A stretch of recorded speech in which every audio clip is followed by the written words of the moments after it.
ఈ సంవత్సరము దేవగురు అయినటువంటి బృహస్పతి 1 జూన్ 2026 రోజున రాత్రి 1:45 కర్కాటక రాశిలో ప్రవేశిస్తూ ఉన్నాడు.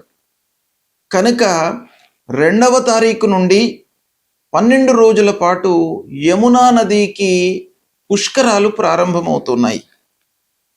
ఈ 12 రోజులు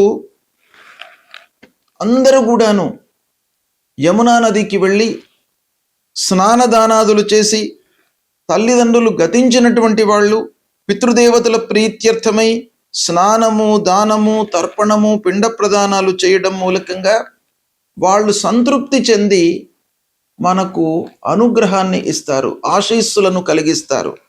ఇక తల్లిదండ్రులు జీవించి ఉన్నటువంటి వాళ్ళు మహానదిలో స్నానాదులు చేయడం మూలకంగా వాళ్ళు చేసినటువంటి పాపాలన్నీ కూడాను దూరం అయిపోతాయి అనేటువంటిది శాస్త్రం చెప్తుంది. కాబట్టి ఈ పుష్కర సమయాన్ని అందరూ కూడాను ఆచరించి తరించండి.